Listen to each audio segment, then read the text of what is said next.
Hello guys, welcome back to mass study. दोस्तों 10 minute में spoken English के 10 topic पढ़ाऊंगा।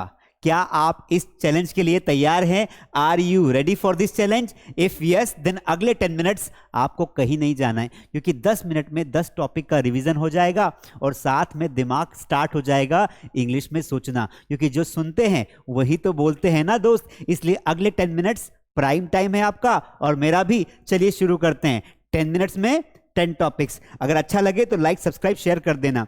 दोस्तों सबसे पहला हम टॉपिक लेंगे, टॉपिक नंबर 1, हमारे पास किसी वस्तु का होना। बहुत इजी टॉपिक है, लेकिन आने वाले टॉपिक्स बहुत मजेदार है। इसलिए जब भी हमें बोलना हो कि हमारे पास कुछ है, मेरे पास पेन है, गाड़ी है, बंगला है, तुम्हारे पास क्या है? अरे ये तो डायलॉग है भाई, हमें इसे इंग्लिश में बोलना है। मेरे पास पेन है, आई हैव पेन। तो जब भी आपको ये बताना हो कि हमारे पास कुछ ना कुछ है, तो हम क्या करेंगे? सबसे पहले सब्जेक्ट लगाएंगे, फिर हैज या हैव लगाएंगे और फिर ऑब्जेक्ट लगाएंगे। तो हैज हैव का मतलब क्या होता है? पास होना। जैसे मेरे पास कार है, आई हैव अ कार। मेरे पास घर है, आई हैव अ हाउस। मेरे पास घड़ी है, आई हैव वॉच। मेरे पास टाइम है, आई हैव टाइम। क्या तुम्हारे पास टाइम है? Do you have time? Do और डज लगा देंगे इंटरोगेटिव में। मैंने कहा कि तुम्हारे पास कार है, क्या तुम्हारे पास कार है? Do you have car. अगर सब्जेक्ट सिंगुलर है तो हैज लगा देंगे। मैंने कहा कि राहुल के पास कुर्सी है, राहुल हैज चेयर। रानी के पास दिमाग है, रानी हैज माइंड। मैंने कहा कि उसके पास तो साइकिल है, ही हैज साइकिल। दोस्तों जब भी ये बताना हो कि किसी के पास कोई वस्तु है, कोई चीज है, तो हम हैज हैव का इस्तेमाल करते हैं। हो गया ना एक क्विक रिवीजन। चलिए आगे बढ़ते हैं। जैसे मुझे ये बताना हो कि मेरे पास कुछ था, तो पास्ट में हम किसका इस्तेमाल करते हैं? हैड का इस्तेमाल करते हैं। सबसे पहले सब्जेक्ट लगाएंगे, फिर पास्ट में कुछ था उसके लिए हैड लगाएंगे और फिर लगा देंगे ऑब्जेक्ट। जैसे मैंने कहा कि मेरे पास लैपटॉप था, मेरे पास लैपटॉप था, मेरे को बोलेंगे आई, पास था इसके लिए लगा दिया मैंने हैड, और लैपटॉप को तो लैपटॉप ही बोलते हैं। और हिंदी में क्या बोलते हैं वो आप बताइए कमेंट में। तो मेरे पास लैपटॉप था, आई हैड लैपटॉप। दोस्तों जब भी हम पास्ट में बात करते हैं ना, तो हम बढ़िया बढ़िया बातें करते। अरे मेरे दादाजी के पास तो ना बंदूक थी, बंदूक। तो कैसे बोलेंगे इंग्लिश में? कैसे बोलेंगे? माई ग्रैंडफादर हैड अ गन। जैसे मैंने कहा कि मेरे पापा के पास 10 एकड़ जमीन थी, माई फादर हैड 10 एकड़ ऑफ लैंड। जैसे मैंने कहा कि मेरी सिस्टर के पास एक कंप्यूटर था, my sister had a computer. कई बार हम बोलते हैं अरे मेरे पास समय था यार, पर मैंने वेस्ट कर दिया। I had time but I wasted my time. मेरे पास एक मौका था, मौका इंग्लिश में कैसे बोलेंगे? I had a chance. तुम्हारे पास दिमाग था, तुमने यूज नहीं किया। You had mind but you didn't use it. तो इस तरीके से हम हैड की प्रैक्टिस करेंगे। आगे बढ़ जाते हैं। तीसरा टॉपिक है हमारे पास कुछ होगा। आगे बढ़िया बढ़िया टॉपिक्स आने वाले हैं, छोड़ना मत, आगे मत बढ़ना और लाइक करना, सब्सक्राइब करना। और हमने कितने टॉपिक पढ़े आज? 10 टॉपिक। तो 10 टॉपिक जो मैं पढ़ाऊंगा ना, उन सभी का एक एक एग्जाम्पल आप नीचे कमेंट में लिखेंगे, मैं सारी कमेंट्स को लाइक करूंगा। मेरे पास कुछ होगा, मेरे पास बंगला होगा, मेरे पास गाड़ी होगी, मेरे पास कार होगा, मेरे पास जॉब होगी। लेकिन कब होगी? जब तुम पढ़ाई करोगे, जब तुम इंग्लिश सीखोगे। तो मेरे पास कुछ होगा, इसके लिए हम लगाते हैं विल हैव। जैसे आपको सिंपल सा सब्जेक्ट लगाना है, विल हैव लगाना है और ऑब्जेक्ट लगाना है। जैसे यहां पर बोला कि मेरे पास मास स्टडी की किताब होगी। क्या बात है! अगर आपने मास स्टडी की किताब नहीं ली है तो ऑर्डर कर दीजिए। I will have mass study book. मेरे पास इंग्लिश का ज्ञान होगा, I will have English knowledge. मेरे पास कार होगी, आई विल हैव कार। मेरे पास अच्छी नौकरी होगी, I will have good job. दोस्तों ऐसे बहुत सारे एग्जांपल्स बनाना।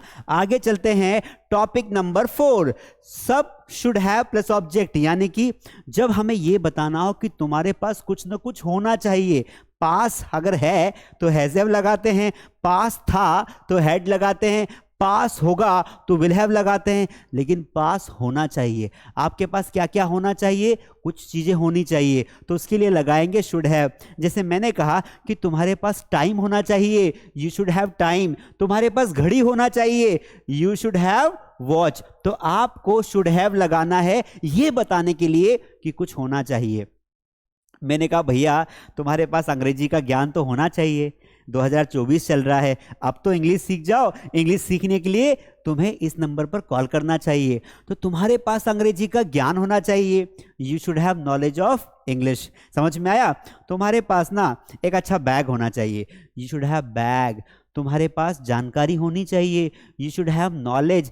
हमारे पास अच्छा घर होना चाहिए, we should have good home. हमारे पास एक अच्छा टीचर होना चाहिए, we should have a good teacher. मैं हूं ना, टेंशन नहीं लेने का। मास स्टडी पर रोज 8 से 9 75 डेज का लाइव कोर्स चल रहा है, रोज आराम से वीडियो देखने का और इंग्लिश सीखने का।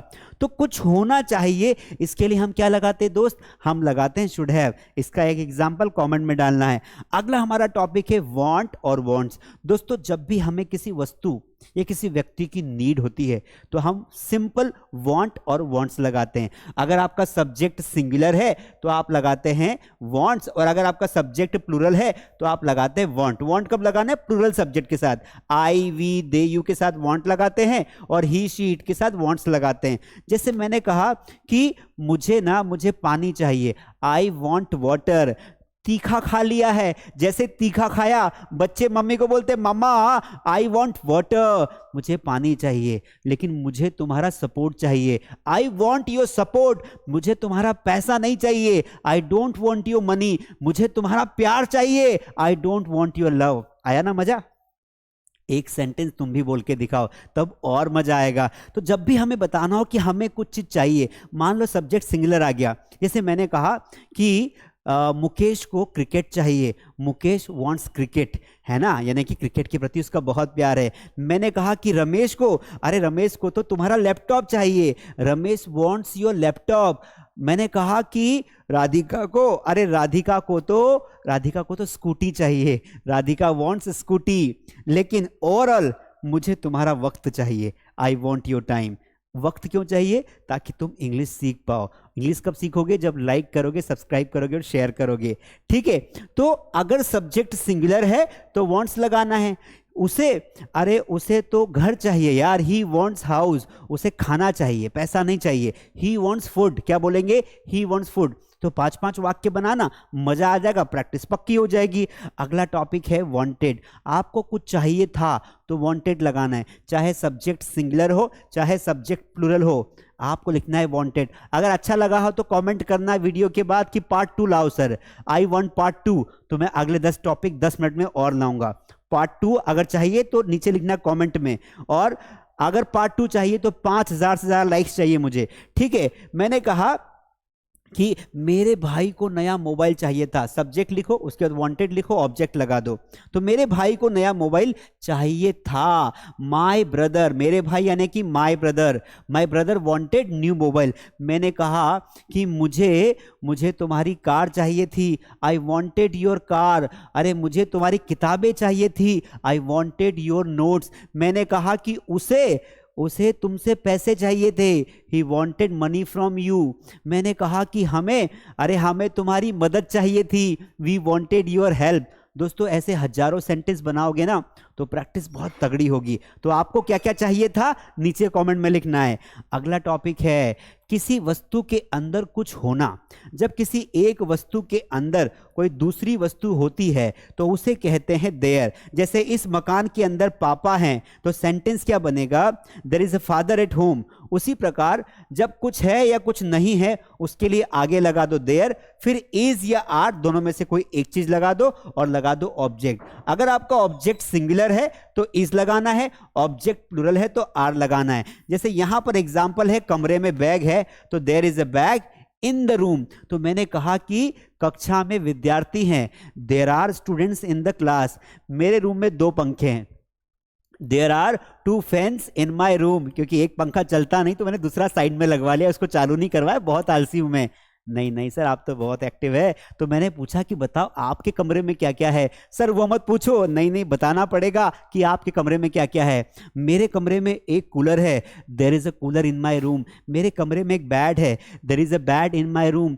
मेरे स्कूल में 5 गेट हैं, there are 5 gates in my school. दोस्तों, हजारों सेंटेंस बना सकते हैं। जैसे मैंने कहा कि मेरे घर पर मैंने कहा कि मेरे परिवार में 5 मेंबर है, there are 5 members in my family. तालाब में मछलियां है, there are fish in the pond. हजारों सेंटेंसेस बनाना है, लेकिन अभी सिर्फ रिवीजन करवा रहा हूं, हिंट दे रहा हूं। अगले टॉपिक पर चलते हैं।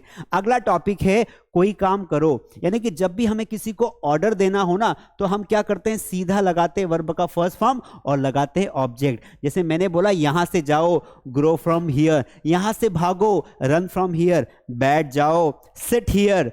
मैंने कहा कि यहां बैठ जाओ, सिट हियर। मैंने कहा कि चलो मेरे लिए पानी लाओ, ब्रिंग वाटर फॉर मी, चुपचाप सो जाओ, स्लीप क्वाइटली। अंग्रेजी सीखो, लर्न इंग्लिश, घर साफ करो, क्लीन द हाउस। अपना मोबाइल बंद कर लो, switch off the mobile, mobile बंद मत करना, वरना इंग्लिश कैसे सीखोगे। मैंने कहा चैटिंग मत करो, don't chat with anyone during the class.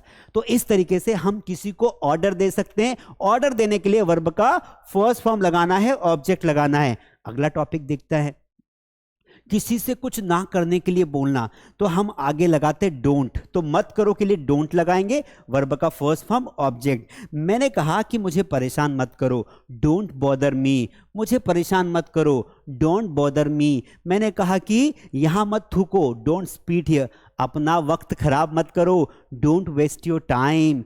ठीक है, अभी मत सो, डोंट स्लीप नाउ, यहां मत बैठो, डोंट सिट हियर, कपड़े मत धो, डोंट वॉश योर क्लोथ्स। मैंने कहा कि गाली मत दो यार, डोंट अब्यूज। अगला टॉपिक देखते हैं, लेट्स। तो लेट्स का मतलब होता है चलो कोई काम करते हैं। लेट्स के साथ वर्ब का फर्स्ट फॉर्म लगता है। चलो बाजार चलें, let's go to the market. चलो अंग्रेजी सीखते हैं, लेट्स लर्न इंग्लिश। चलो सब्सक्राइब करते हैं, let's subscribe my YouTube channel. चलो लाइक करो, let's like this YouTube channel. चलो कमेंट करते हैं, लेट्स कमेंट समथिंग। चलो कुछ खाते हैं ना यार, लेट्स ईट समथिंग। चलो पीते हैं, लेट्स ड्रिंक, पानी पीने की बात कर रहा हूं, लेट्स ड्रिंक वाटर। ठीक है, तो इस तरीके से हमने 10 मिनट में कितने टॉपिक्स बना लिए, 10। 1-2 मिनट ऊपर हो गए हैं, लेकिन 1-2 मिनट मैंने समझाया भी तो सही ना। तो 10 मिनट में 10 टॉपिक आपको पढ़ाएं, कैसा लगा। मैं चाहता हूं कि इन 10 टॉपिक्स में से एक एक टॉपिक का एग्जाम्पल, पूरा वीडियो फिर से देखो और हर टॉपिक से एक एग्जाम्पल कमेंट में डालो, तो समझूंगा कि आपने लास्ट तक वीडियो देखा और आपने वास्तव में मेहनत की। तो पूरा वीडियो फिर से देखो, एक एक एग्जाम्पल लिखो, इंग्लिश पक्की हो जाएगी। और मेरे सारे सोशल मीडिया को फॉलो कर लेना। और अगर इंग्लिश सीखनी है घर बैठे अपने मोबाइल फ़ोन से, नंबर दिए हैं, नंबर पर कॉल करना या फिर मास स्टडी ऐप डाउनलोड कर लेना। और क्या अच्छा लगा हो तो लिखना सर आई वांट पार्ट 2। आपने इतना समय दिया इसके लिए thank you so much. Like कर दीजिए, शेयर कर दीजिए, थैंक यू सो मच। आगे मिलेंगे पार्ट 2 में। Take care.